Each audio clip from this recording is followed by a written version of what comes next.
So I just finished the Intelligence to Square debate on Are Men Finished?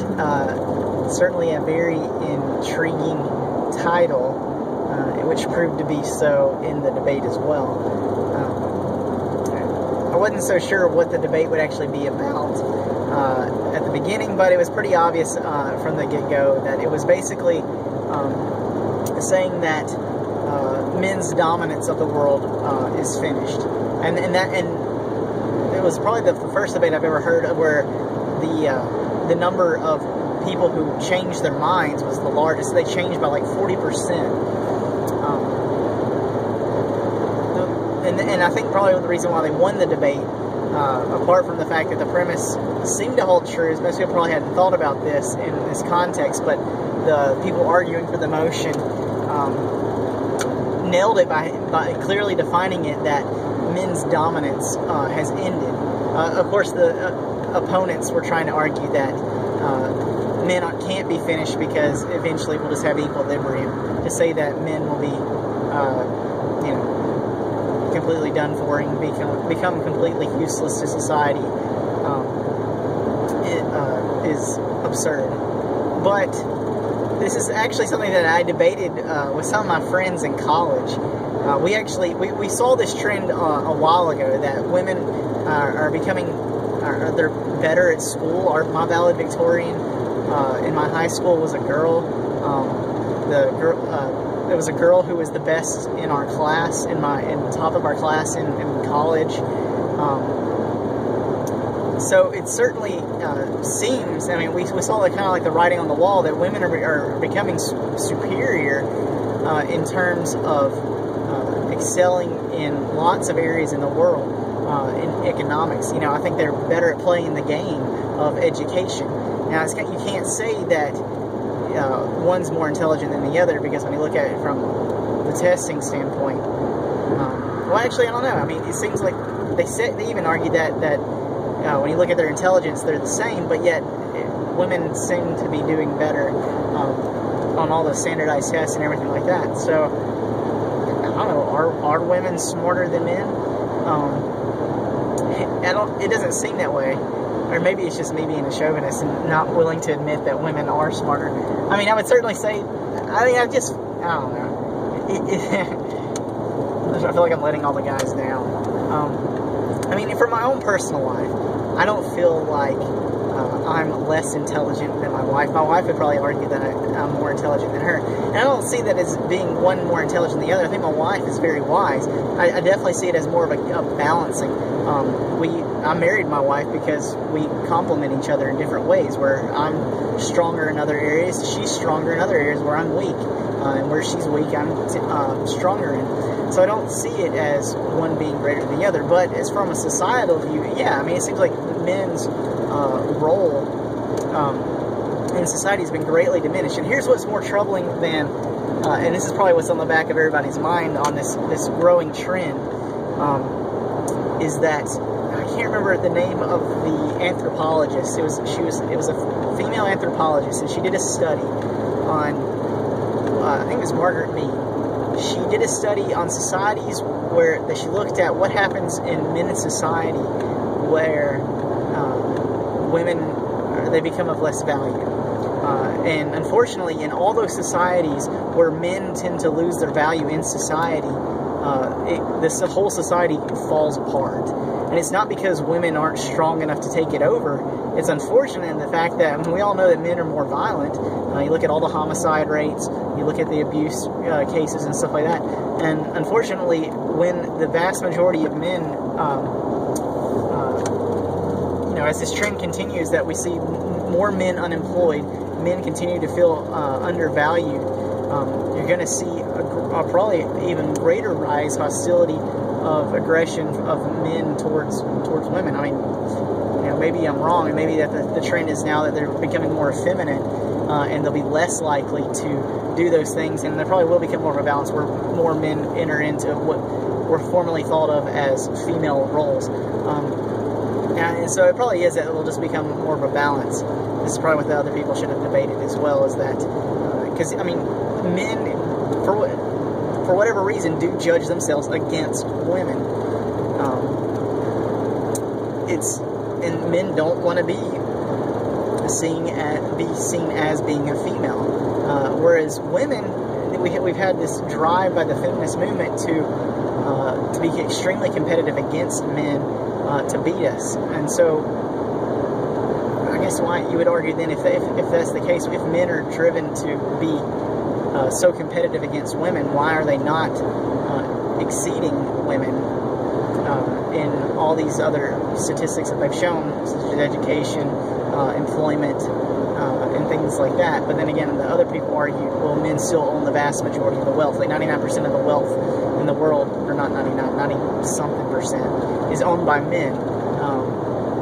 Majority of the positions in government are by men. I don't know. I mean, and I said at the beginning of this that we debated this in college. My friends and I, we assumed that women would eventually take over. We thought that women are better communicators. I mean, that's been proven. Women are better communicators. Women tend to, at least we thought that women get along better than men, and that they would be, they're certainly less violent. And so we thought, well, the world would be a better place if it was, run by women. I mean, this is guys in college saying that we think the world would probably be a better place if women ruled. But the funny thing is that we took this test and we just said, all right, well, let's just ask all of our girls, or all the female friends of ours, what they would think if the world was run by women. And we did not find a single one that said we think it would actually be better. They didn't want women to rule, because we see that they saw a side of it that I guess we didn't see, is that they're like, women are actually very vicious. Men tend to, when they fight, they kind of get over it, whereas women will hold grudges forever. And they said they would hate it if women were in this type of leadership positions, because they feel like everything would just kind of, I guess, grind to a halt. There wouldn't be any, whereas, we thought that there would be much greater cooperation. They were saying that there would be less cooperation. I found it odd that they would say things like, if you had to go to a doctor, they said they would prefer a female doctor.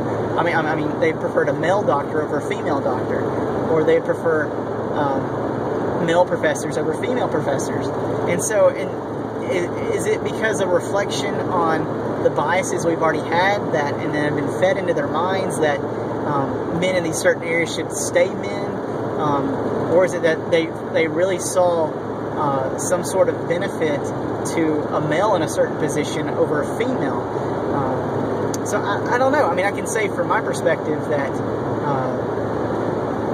when I was younger, that I tended to get more in my elementary school from my male teachers, which is, there was one. I had one male teacher in elementary school, and I tend to like him more, and maybe it was just because he was a guy and I'm a guy. So it certainly seems that if guys might do better if they were in an environment where they had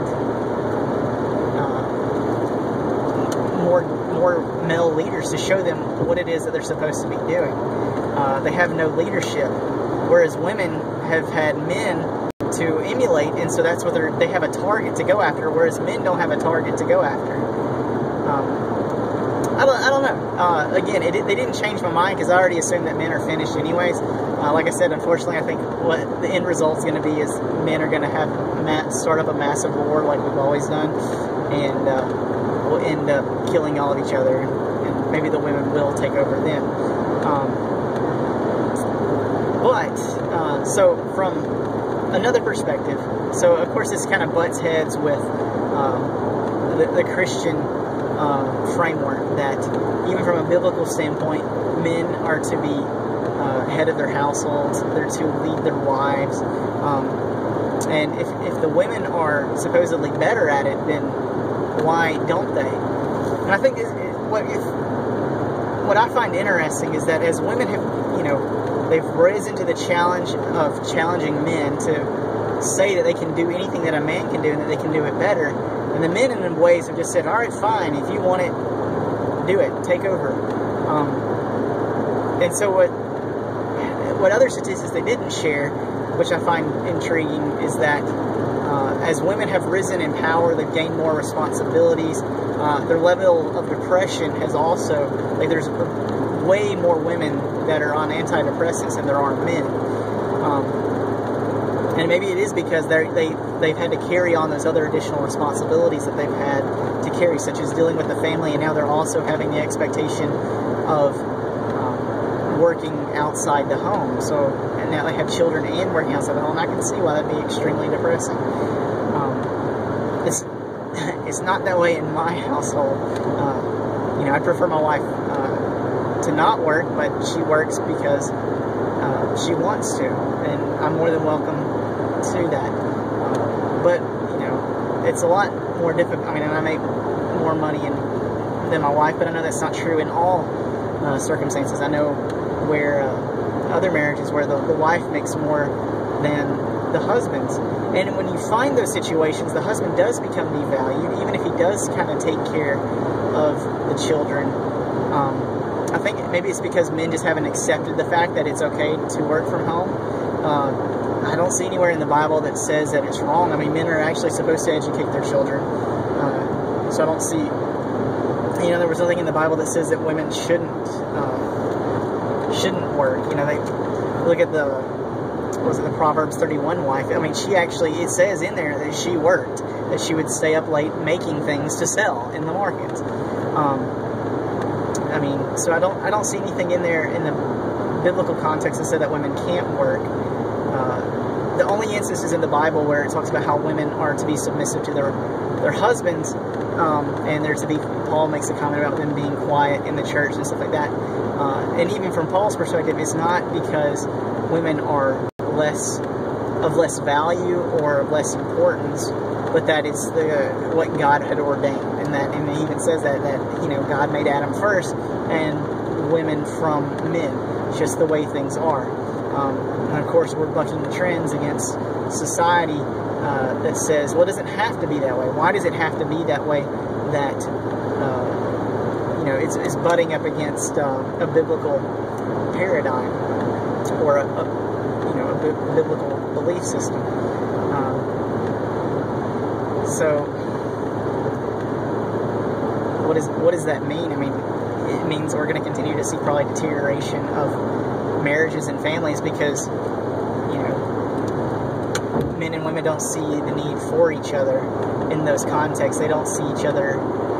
Men are continuing to, feel like, I guess they don't have a purpose, and women, I don't know, because, I think women feel that same way too at times, as they don't feel like they have a purpose as well. But it shouldn't be that way. We should be working with each other to build each other up. Again, it just comes back to a lack of focus, a lack of direction. If men had clearly defined what it is that they're supposed to do, they would do it. And of course you could say, well then, if women are doing all these things, doesn't it mean then that the women have better direction? In the argument, they would say, well, that doesn't necessarily mean it's true. Women are just replacing the jobs that men have done, but men are the ones innovating and coming up with new enterprises. They're the ones in the engineering and technology fields. So, I don't know. It was certainly an interesting debate. As far as men's, the outcome of the debate, like I said from the beginning, I think men's dominance has ended. And just overpowering, markets and all this other stuff. And I think that there probably will be growing a greater equilibrium. So if they defined it probably better that way, it might be better. And as well it should. I'm arguing that there should be a balance. There shouldn't be a collapse of one sex to the other. Because if that does happen, then society will break down. I mean, seems inevitable. So, I don't know. I guess only time will tell, and we'll find out in the next 50 to 100 years. So, until then, have a great day.